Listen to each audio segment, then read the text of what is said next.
It turned out that the queer future you envisioned was no bullshit.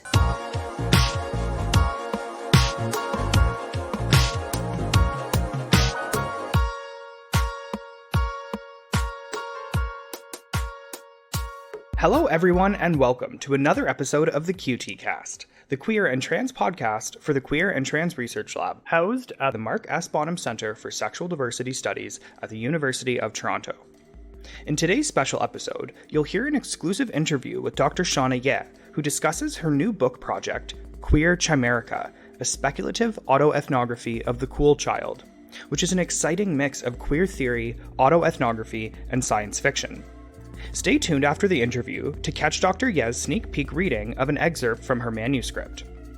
Dr. Shana Ye is Assistant Professor of Women and Gender Studies at University of Toronto Scarborough and in the Women and Gender Studies Institute at the University of Toronto, and is a Martha L. A. McCain Faculty Fellow of the Queer and Trans Research Lab this year. Her research lies at the intersection of transnational feminism, queer social reproduction, queer cinema, post-socialist studies, and theories of affect and trauma. Finally, you can find us at QTcast_ on social media, where you can also catch Dr. Ye's reading and some of her illustrations. Please rate, review, and subscribe to the QTcast wherever you're listening to us right now. And without further ado, here's the multi-talented Dr. Shana Ye. Hi, thank you. Thank you for the introduction. The Chinese pronunciation of my name is Shana Ye, but in Chinese, we say the last name first and first name last. Yeah, so in Chinese, my name is Ye Shana. So, and there's also the intonation. It's really interesting to think about how people address you differently. It's like you automatically have this different identity. So, kind of like as a bilingual speaker, you always like this fluidity of identity is pretty much your everyday reality. Mm-hmm. So I think my interest in queer fluidity has a lot to do with my being fluid in language speaking or in traversing between different countries, and the experiences of making myself fluid and also flexible. So pretty much the larger question I'm interested in I would say is the relationship between queer fluidity and the fluidity and flexibility of labor and capital. Mm-hmm. Should I say more? Yes, please. I'm fascinated. Yeah. I got to know queer theory when I was in middle school. So when I was in like 14, 15 years old, that's back in late 90s. I learned queer theory in China, and back then there were not many publications on queer theory at all. Then I decided to go to the United States to study feminist and queer studies. May I interrupt and ask for a second? So I'm familiar with like the United States 1990s like narrative of queer theory. How is that different in China, or like what was the relationship? Like, were you reading Chinese queer theorists as your first approach to it, or were you getting American queer theorists? Like, what did that look like for you? I would say even now, queer theory in mainland China, or the PRC, is still very marginalized. It's kind of like really confined in the academia and also the transnational queer and feminist activist circle.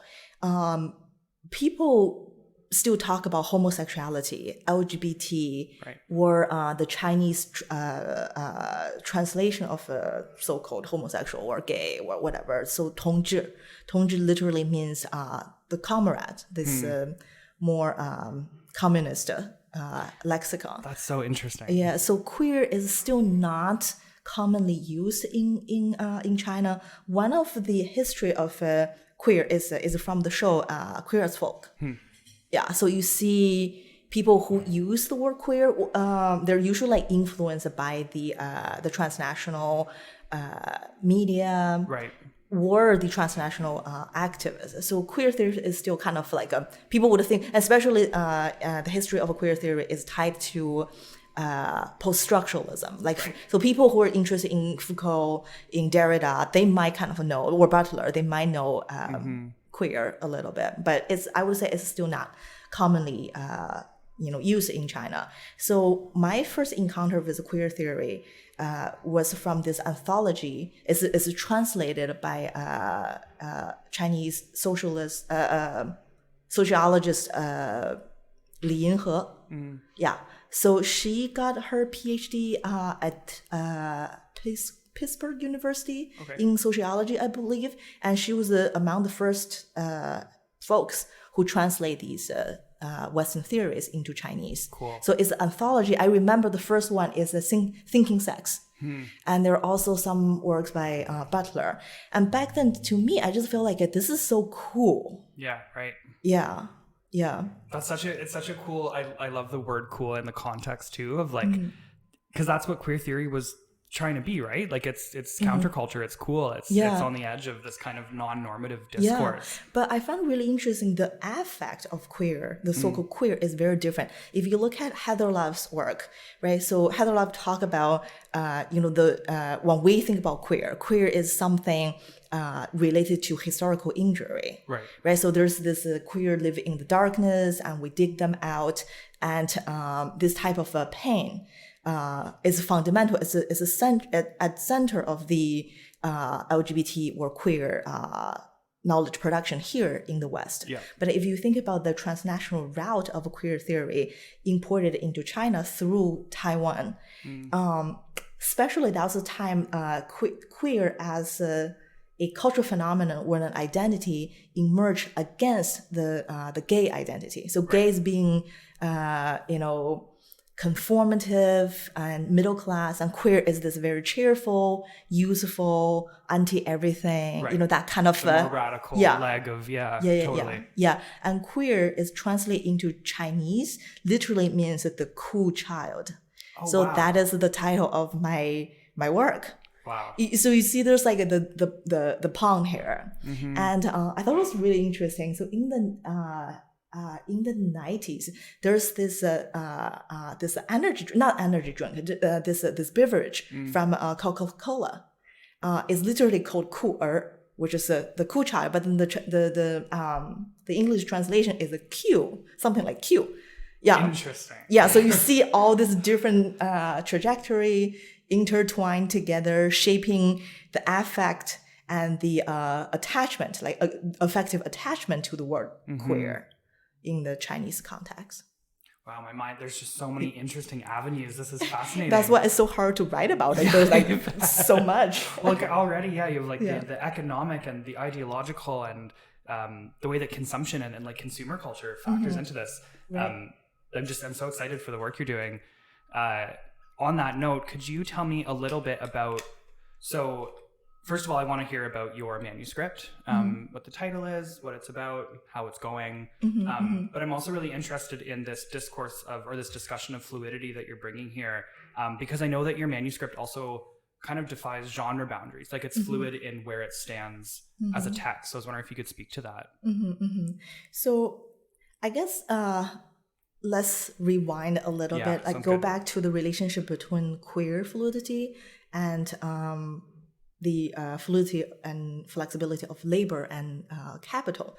So growing up, like just like learning all of this, one thing that has puzzled me is the seemingly temporal coincidence of the rise of a queer theory in the 90s, and also the post-socialist transition, China from the socialism to post-socialism, and also the vast amount of Chinese labor rejoined the world economy. So I kind of feel like these two things happen at the same time. Is this really coincident, or actually they are intertwined? Totally, and even from what minor U.S. history I know about queer theory's kind of creation, it was just you could not separate it from socialist activism. Yeah, but I think what is interesting to me is there is a shift. If you look at the 50s, the homophile movement in the United States, we're here,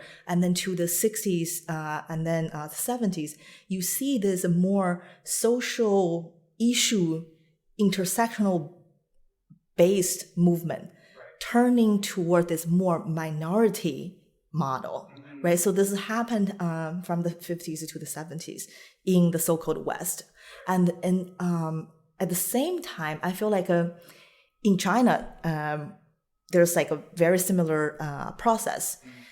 You see the working class gradually losing its power. So I think Calvin Floyd talk about the decline of masculinity, the working class masculinity from the 20s to the 70s, the neoliberal change, and then in the 90s. And I think he hinted there because the conventional working class masculinity fell, and it actually gives some opportunity for the new type of a queer fluid identity or different understanding of a queerness to emerge. Yeah. So I think this is what happened in the United States. If you look, globally or geopolitically, life in the 90s in the United States was actually quite precarious. But then the international or transnational representation of the United States was not. If you look at so the 90s, the post or when the Soviet Union dissolved, the United States suddenly lost this external rivalry. Right. So the conservative government start to create new enemies. Like inside is homosexuals and migrant workers. It happened at the same time. And then we have the AIDS problem in the United States. And then you see this governmental cut of tax. All of those things happening. And at the same time, the LGBT activists in the United, or scholars in the United States, if you think about Butler was an AIDS activist. So they kind of retreated from that sort of a social movement. And Butler was a Marxist. Right. And they kind of retreat from that Marxist labor-based movement to a more post-structuralist, Foucauldian, Saidian sort of a way of looking at general identity. Anti-normativity kind of stuff, right? Yeah. So the activists here in the United States or North America felt frustrated with the domestic politics. At the same time, they found a different battlefield transnationally. So this is at the same time the post-independent countries or post-socialist countries like China start to undergone the transition, right? So society is opening up, and lots of opportunities of like NGOs. Different kinds of work being created. So I kind of feel like what happened in the United States was somehow backed up by what's going on other places. Interesting. And when we look at the genealogy of a queer theory or queer theorization in general, we think, okay, this is originated from the U.S. or the French post-structuralism, right? But we don't really see how the centrality of queer theory is actually built up from multiple locations in other places. The tale of like Western academia ignoring anything non-Western is a very long one. Right. Yeah. And also people talk about the intellectual trajectory, but they don't really talk about the labor. Right. What are actually, when we think about, everything happened in the United States, life was precarious in the 90s. However, LGBT life was starting to look more prominent. Right. Why? Because there are, McDonaldization, Mormonization or something. And those things happening allowed the LGBT or the marginalized people in the so-called first world or global north to kind of enjoy a life without to actually see the cost of their good life, right? This good life, the cost of the good life is usually invisible. So I think what really, I'm really interested is how, the labor in other places, actually, those invisibilized labors contribute to what's going on, or this idea of queer, the queer life is getting better. Right. So that's how I want to link what's going on in China and the United States together. Wow, that as just like a background, how did you even start writing? Like, what did the inception of that project look like for you? I don't know. It is really hard. So I have this word called Chimerica. So it's chimera of, as play with the word of a chimera, so China and America. Right. People talk about China and the United States as a rivalry. But for me, I always see, the narrative of rivalry actually obscure how the two countries or the two nations as a global power work together. Right. So in order to trace the connections of, of those queer stuff I was talking about, we must start from a different genealogy. We must to connect, the queers in the United States and those in China together, to look at them as a chimera, I would say. Yeah, right. Right, yeah. Wow, that's so fascinating as like a central analytic. And it's in your title as well, right? Yeah. What is the complete title of your manuscript, or working title? Right now is called Queer Chimerica, a speculative autoethnography of the queer child. So there are 3 key concepts: Chimerica, autoethnography, speculative, I guess, autoethnography, and also the queer child. Like, that's how you write a title. Like, that's doing it right. I'm actually really grateful. The previous title was very different, but this one was actually given one of my blind reviewer. Oh, cool. Yeah, the reviewer was saying, this concept of speculative autoethnography is really something you're talking about, but then you don't have that word. So, yeah. I have been writing about the queer shit, I want to say, since long time ago. Like sometimes you get to the point you feel like, okay, I have nothing to say. Like, I feel like I am at the stage right now. Totally. Everything is like polishing. And also, we talk about this. So the manuscript is written as a fiction. Right. So like now, majority of my energy and time is working on the plots. Cool. Yeah, it's not on my the research part. I would say the research part was done 2 years ago. Then I'm like, why I'm choosing this difficulty? I trapped myself in that. The hardest part of both worlds just put together, right? Like. But then the speculative part is actually very interesting. So I think this is actually what keeps me moving. Right. Yeah. So this is my. I received the feedback from the 2 reviewers, and now I'm doing the revision according to their feedback, and hopefully, the manuscript will be done by the end of this year. Wow, that's exciting. Yeah, hopefully. What was the decision like for you to mix speculative autoethnography with fiction? And like, the more traditional academic manuscript with this, and it's science fiction specifically, right? So what was that decision like for you? So in my method section, I have this theory, blah, blah, blah, all of that to explain exactly what you just said. But my very original, what really motivated me to do that was when I was converting my dissertation into the book, I just stuck. There was a period of time I didn't know how to write. I think the issue, like now, looking back, I think the problem was I have too many interviews. So I did 82 interviews. Oh my God. Yeah. So many. Yeah, like so many. Yeah. And especially like my personality, like I want to, if somebody says something interesting, I just gonna follow, I'm gonna chase, I'm gonna dig. Totally. Yeah. And I feel like when I proposed my dissertation, I wanted to just like look at 80s onward or 90s onwards. Right. But then I actually traced back to the 50s. So there were just like, there were too many materials, I would say.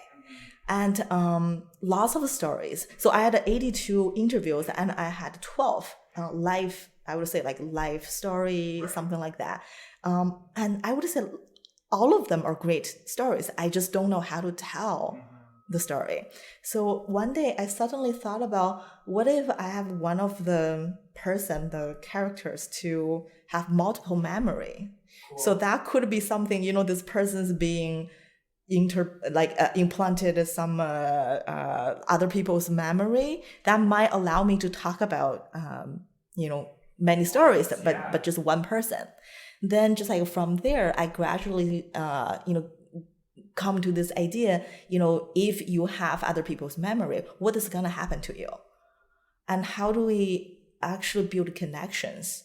Because I feel like all of, our research, it comes down to the intimacy, the connections we want to build, the boundary we want to break, right? So this idea of, writing something fictional really allowed me to do all of this work. And at the same time, that was a time like I read lots of sci-fi and watched, alien shows and weird stuff. Yeah. like amazing. The TV show Fargo. It's like the first season of that. Yeah, like super realistic, but suddenly there are like UFOs like just flying around. Cool. And I really like that that format. Yeah. So when I first wrote this, everything's like very realistic, but then suddenly there were like a absurd thing. Queer things happen. If you had to condense the plot of this speculative autoethnography, what would it be? So the plot, which is just what you said you were working on. So I understand it's in. Everything is figured out. Okay, I got everything figured out. I love it. After so many years. So the larger background is in the future, there is this empire, this new empire. Called Chimerica. So Chimerica is both this empire, the future empire, but also the theoretical base of the book. And this empire use queer memory, so they require marginalized people to so-called donate their experiences in order to transform the privileged. So that is a required project the future empire is doing. And the purpose of that on the surface is to, correct historical injury or what has been done to promote justice and also social prosperity. But then what is at center of this project is a better way of control the people. So that's the larger. So it's like when the so-called normal marginalized people being normalized. So one idea I'm really interested in is what happened if we win the battle, right? So this is the future. The so-called queer, we win the battle, like we are the normative people. Then what happened? How this type of freedom can destroy something, authoritarianism couldn't. So that's the larger question. So the plot is, I choose this protagonist who is the engineer, who is the creator of this project. And from her, so now something happened.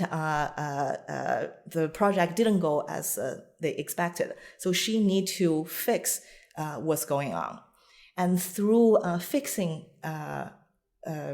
the errors in the system, she actually realized that her memory was being erased. So the whole process of investigating what's going on, what went wrong, it was actually her remembering herself being different, and her understanding of herself is different from what she has been telling other people. She thought she is a victim of the LGBT movement. Yeah. But then she was actually, she's also the person who did some damage and violence to other people. Then eventually she regained her memory and realizing she is also part of that lead to what's going on. I would say like the way she figured it out. So she's not being. So I think this might be the place we can transition to speculative autoethnography versus autoethnography. Mm-hmm. So I think autoethnography has been, something queer and feminist scholars use a lot, because feminism itself is, in a way, is a practice of autoethnography, auto-theorizing. Declaring your positionality Right.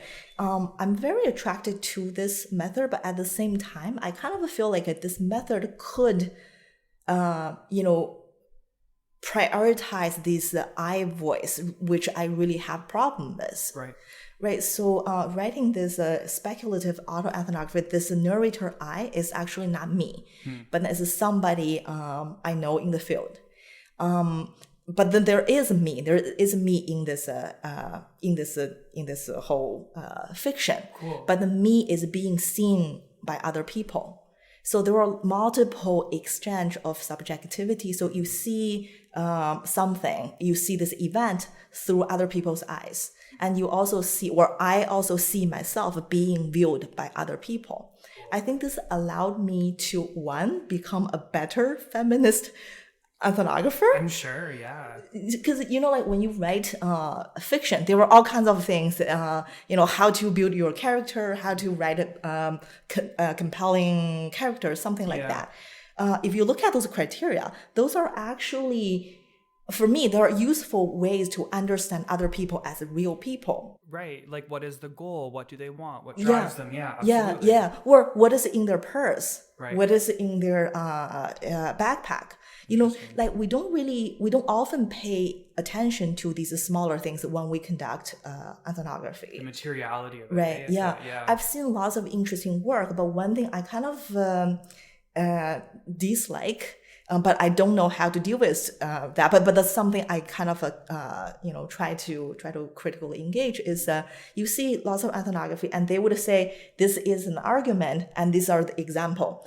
So Mary says something, Eric says something, blah, blah, blah. There are all these quote or like part of the story, but then you don't really see the person there. Even we claim that our ethnography is based on real people, lived experiences. So I kind of feel like I'm not really happy with that. Then using this fictional way or speculative way of writing is my way to kind of think about different ways of constructing the experiences or recounting the experiences, and also seeing myself, my own relationship with the so-called subject of the study. So as part of your process for writing this, like, are you picturing what it would be like for you to be in these people's bodies and lives? Are you, when you're writing from that I position, is it this kind of like intimate, like, are you like seeing it if you could become those people, kind of? Is that what it's... So part of that is like that. But then I think it's tricky. If you see yourself as you can become the other person, you kind of assume this liberal possible self, like you can, consume everybody. Right? Yeah. So one of the plot in this fiction is so Chimerica require people to donate their experiences, right? And the method or the mechanism of that is you actually go into this pod, and there were these I call this immersive synchronization. Right, so the things in your body, it's complicated. There are like the technological part there, but basically, so this person, this main character, can immerse themselves with other people's experiences. Right. So the way I'm writing this is something is being seen through her eyes. So when I describe an event, it's like this person sees through other people's eyes. Cool. But the problem is it causes lots of confusions there. I do want to talk about if you really can exchange experiences, what is going to happen? It requires you to reduce, compress your own experiences, and it also causes lots of confusion because of the conflict. Right. So this person experiences like all kinds of these confusions, kind of like a psychosis, and that impact her ability to continue the work. And that's also when her own suppressed memories being recalled. So that's kind of I'm so excited to read this. What books do you find inspire your academic thinking? So there are so many great academic books, but one thing pop up right away, or I would say like this is something I always tell other people. I would say is Heather Love's work. Okay. Because I'm not a historian. I started as a film scholar. Cool. Then I'm more interested in the ethnography part. History is something like I don't want to deal with. It's so hard. It's a beast. Yeah. But somehow I found like now I feel like I am a historian. Right. Yeah. But I think when I was a grad student, Heather Love's work resonated a lot with me. Especially her work, she talks about queer history. I guess when I was it's just loud. I know there's so much terrible construction. It's basically homophobic that it's happening. So sorry to whoever is hearing that. So I'm really interested in this relationship, like our relationship, our affective entanglement with history. And especially like, as a Marxists always ask this question, what is our relationship with history? Right. And history is what hurt, according to Frederick Jameson. Yes. So Heather Love, in I think this is called Looking Backward, she had this paragraph about the history of the angel of history, talking about this ineffable force that push us to go forward, and what kind of a relationship we want to build with the historical subject who trapped in the dark closet of history. Right. Like every time I read this, I can send you. I would love reading. Every time I read that paragraph, it just gives me goosebumps. So I kind of feel like my project in lots of way, the memory, the exchange of experiences, is in a way speaking to a history that we have lost. Right, like a recovery process. Right, yeah. But it's also not just like you dig the corpse of the dead queer out of their coffin. It's not like that. It's more like this affective, this erotic process with these subjects. That's so fascinating. So I think Heather Love is one person I really liked. Even I feel like she's talking about a very different context.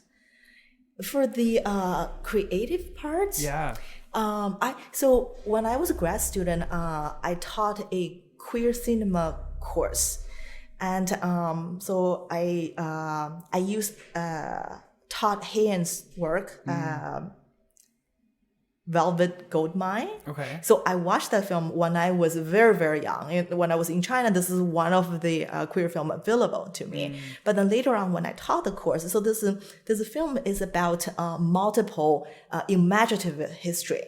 So I'm not gonna spoil the film if you haven't seen. I need to watch it. Yeah, but it's really about blending the different genres and breaking down the boundary between reality and fictional and the imaginative. So all of that. So that's one of the work very important to me. And Cheryl Dunyan's The Watermelon Women is also, so the whole film is shot as a documentary. Is that a play on the Watermelon Man? Like it's like the man who wakes up in blackface, or no, black man who wakes up white? No, this is different. No, that's a different. The Watermelon Women is so it's a documentary, or it's a fake documentary. You don't know till the very end when you see the credit.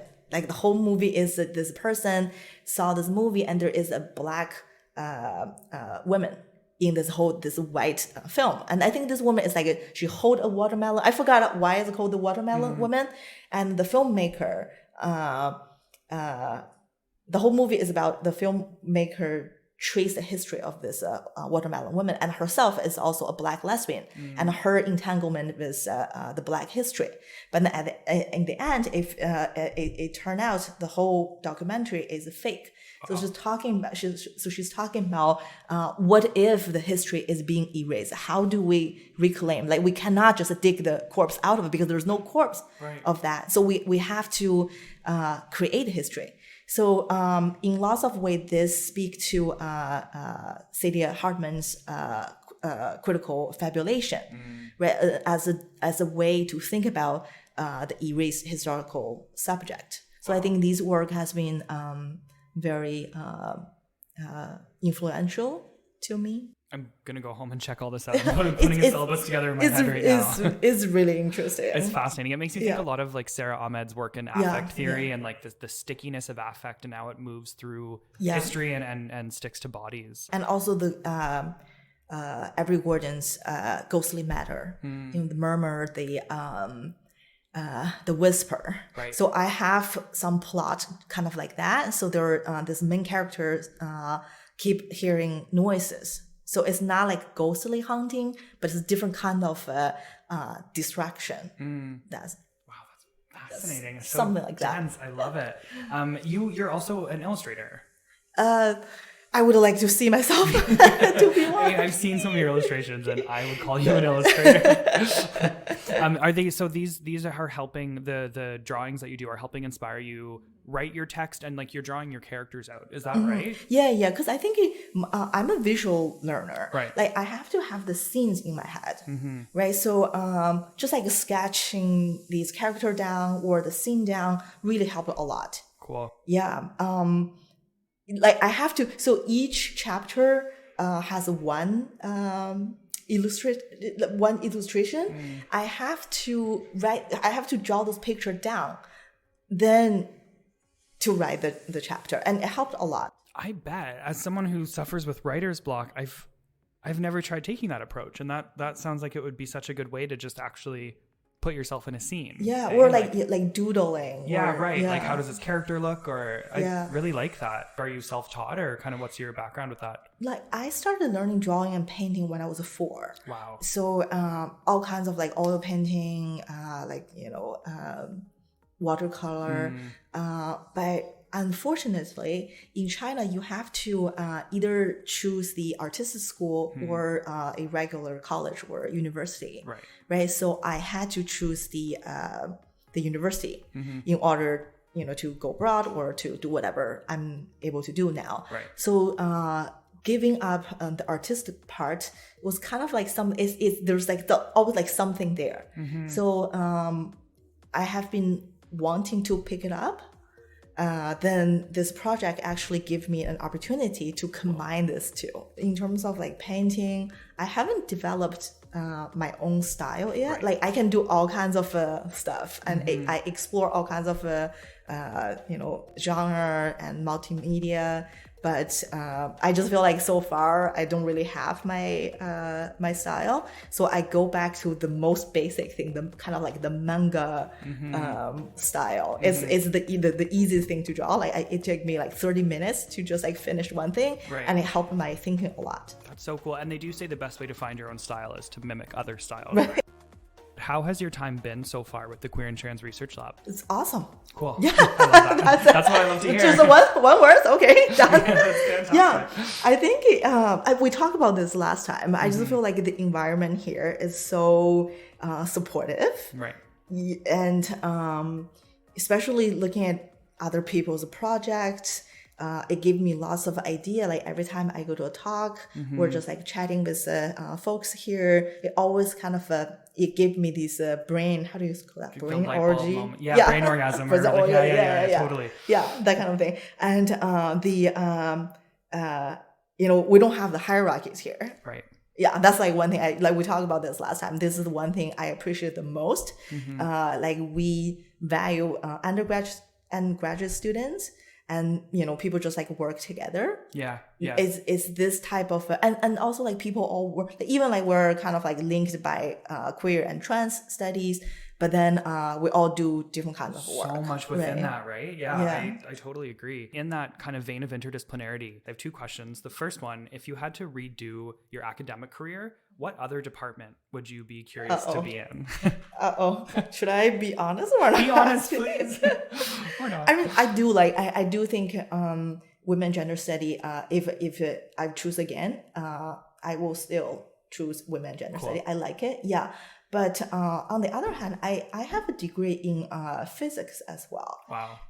I kind of feel like, my dream, so my childhood dream is being either one, a rock star, or two, an astronomer or cosmologist.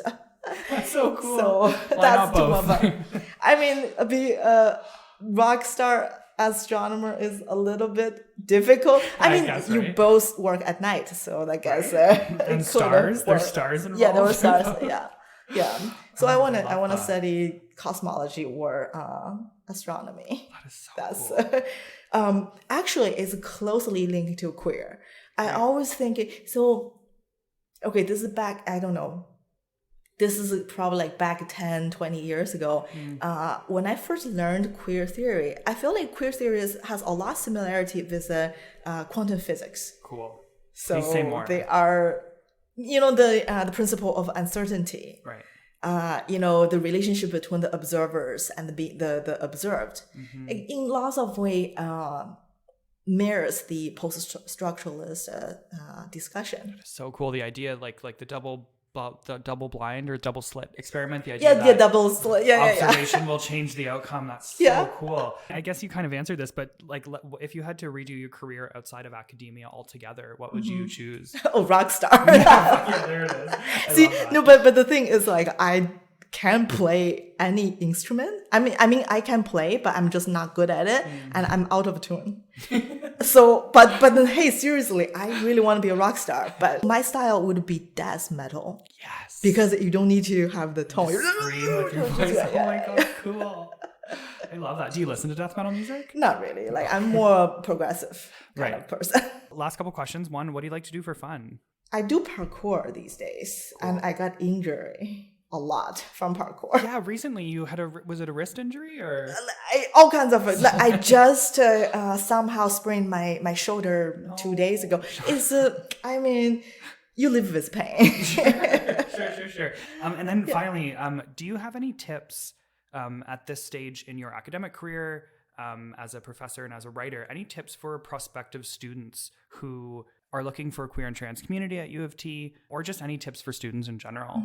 I feel like for graduate student, one thing I would say is find people who can lift you up, who can advocate for you. When I was a grad student, there was this idea that you need to know well-known people in order to advance. Right. You go to conference and you meet big names. Right. But then later on, I realized those people who really helped me or who promoted my work were the people who I grown up with, academically. So like nowadays, like what I do is to, I want to promote my colleagues' work and also, students' work. Lots of advisors, including my advisors, were great. But one thing I kind of struggled with when I was a grad student was they're very strong-minded people. When I say something, they already project my future project, but then that's their project. Right. So I kind of feel like now as an advisor myself, one thing I have been practicing is to listen to other people's project. Of course, like when they say something, I have all the things, all the directions, they should go. But then that might not be what they are pursuing. So as a grad student or as a student in general, your goal is not to meet other people's requirement, to live up to their expectation, but it's really to pursue what you want. And if you know what you're pursuing, you need to find people to support you, to build this network, to catch you when you fall. Wow. Yes, So I couldn't agree I think, more. yeah, I feel like lots of students in Canada, I don't know, I do feel there is a Canadian US differences. I feel like lots of students I know here, they kind of see the professors as somebody they need to show respect and admire. And they take less initiative than those in the States. Lots of students look for approval from the teachers, from the professors, or from other scholars. In Canada, you're saying? In Canada. Right. Instead of maybe taking more risks and projecting what they want, right? Like what their own project I think is. this is kind of associated with the respect culture here in Canada. They don't want to offend other people, but then really you need to find people who can support you. I feel like lots of grad students or lots of students in general want to get approval from other people. They want to prove themselves to their professors or to their colleague. But then what is important is actually find the right people who can actually advocate for you, especially when you're doing something very radical or very different, where you're pursuing something, you're doing not the beaten trail. That that's one thing I would say. Oh, another thing, I thought this is really important. I actually learned this way later. I wish I knew this early. Really have a good life and work balance. I feel like lots of people I know these days, they kind of do that way better than I did. Especially, having all kinds of like hobby and academic is not everything. It's not. Right. It's so hard to make that balance. Yeah, though. it's so hard to, you have to somehow, have a plan. Yeah. For me, like this could sound very, robotic, but I follow a very structured plan.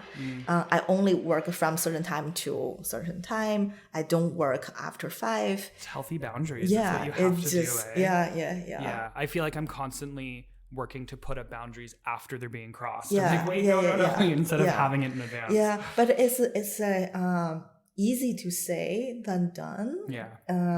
Like now, like me, I feel like I'm this is my 5th year of being a assistant professor. I'm kind of at the stage I'm like, I don't give a damn. Yeah, I love but that. when you're like junior, when you're grad student, and all you just eyes are on you. Yeah, totally. Yeah. I mean, like, it's just making me think a great piece of advice could even just be to set up for your phone to turn your notifications off at a certain point, Wednesday is my no cell phone. I call unplug Wednesday. Cool. Yeah, so today is Wednesday. So I made you plug in so much. Well, I only unplug my phone. Okay, I don't check social media. I don't do other. I still use my computer. Sure. Yeah. That's really smart. Smart. Yeah. You have to give yourself this, 2 days of unplugging in order to be healthy. Yeah, and to remember how to think. Yeah. For real. Yeah, that's interesting. Like actually, when you empty your mind, it allow you to think clearly. That's what a good way to end this Yeah. interview. Thank you so much, Shana. This was fantastic. Thank you. Yeah.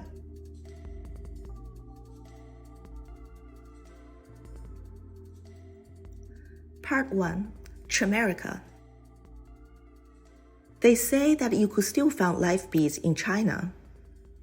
Where is China? Wrong question. When is China? Chapter 1. Here comes the cool child. Every Monday morning, students were required to wear uniforms for the national anthem ceremony. The uniform of this 重点中学, magnet middle school, was a set of British-style dress suit, navy jacket, white shirt, tie and bow tie, vest for boys, and skirt for girls. Students were excited about the uniform. None of the other schools in Beijing offered fashionable attires like this in the late 90s. But their naive pride of uniqueness was soon crushed by their long-term thinking parents who would often buy clothes 1 or 2 sizes bigger, wishing their children grow into them. The baggy uniform on this 13-year-old looked quite funny and out of place. You wore a pair of brand new Dr. Martens. The dragon tattoo on your right forearm looked like a seahorse peeking through the sleeves of the thin shirt. The industrial bar on your left ear was barely covered by newly dyed short hair. 100% punk. You were hailed by the head teacher and questioned, "How could you dress like a rogue?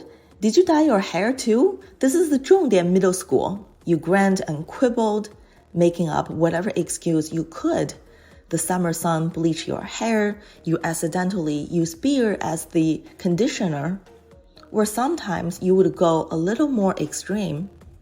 You shave your head and put on a wig, so next time when stopped by a teacher, you could take off the wig and reply unapologetically, "I studied too hard and I have become bald." Teachers didn't like you but couldn't do anything about you. You napped in class and your grade ranked the lowest 5 among your cohort. But when you tried, you could easily get high marks on major exams. You were into postmodernism and psychoanalysis, a book by Frederick Jameson where Sigmund Freud was often spotted under your arm. You seized any writing opportunity in the composition class to give the teacher a lesson on famous homosexuals throughout Chinese history, or open the eyes of your classmates with sexual stories and tales of well-known people and faraway places. When other students performed songs by Britney Spears and danced with the Titanic at the annual May Gala, you used a waiting for Godot-like drama to protest the educational system, drawing enthusiastic cheers and boos from the audience. You were the cool child at school, at odds with everything normative. Chinese familial history, Chinese familial traditions, exam-oriented education, and Communist Party authority, you name it. Oddly enough, cool kid or queer happened to be the Mandarin translation of queer. The rendezvous with queer theory was your destiny. I learned about queer when you introduced me the anthology Queer Theory, Western Thought on Sexuality in the 90s, translated by well-known sociologist of sexuality Li Yinhe. Unlike most of the publications and public discussion on the topic of homosexuality that meant to teach you to be a good gay, the queer thesis of anti-normativity and gender performativity, along with the forbidden puppy love knocking at my heart, turned my world upside down. In retrospect, we were drawn to queer theory, perhaps because its in-your-face deviance allowed the minor threat punk teens like us to define everything we hated about China. Like many Chinese scholarly and activist engagement with sexuality since the 80s, we were deeply entrenched by the mission of saving China from its political alienation and cultural backwardness. As issues of gender and sexuality were barometers for measuring the nation's level of progress under the zeitgeist of post-socialist transition, the newly formed subjects such as LGBT became the avatar of the heroic national saviors. Even though queer individuals were not granted legal protection and citizenship in the PRC, the nation's future was indeed, tweaking Lee Edelman's words, the cool kid stuff. Unfortunately, saving China was what severed us. Come on, it's not end of the world. You dismiss my silent protest. I will only be in the States for 2 years, and I will bring back the most cutting-edge knowledge from the West to set free Chinese homosexuals from the prison of heterosexist patriarchy. You look like possessed by the spirit of Lenin or Che Guevara. Queers of all countries unite. We have nothing to lose but our chins. Sure, I sneered at the proletariat in the baggy school uniform in front of me. I'm sure you'll be a great leader of the queer Middle Kingdom. It turned out that the queer future you envisioned was no bullshit. In the year 2029, after decades of military rivalry, technological standoff, and economic stagflation, two of the most powerful nations in the world put behind their ideological differences and took a surprising turn to merge into one. In the face of a new common enemy, precarity, and the widening gap between social classes that threatened to topple both regimes, the nascent super-empire, Mankind Unity of Chimerica, launched a mass campaign that promised to uplift the previously oppressed and to restore social harmony and prosperity. Optimizing resources and the most advanced technology, the Unity initiated BJ Dome, a metaverse-like interface that allows its users to be synchronized with life experiences of others. The LGBT+ identified, racially marginalized, and the economically dispossessed soon became the most wanted, for their struggle of oppression, violence, and inequality were believed the best variables to transform the privilege and to rectify social illness.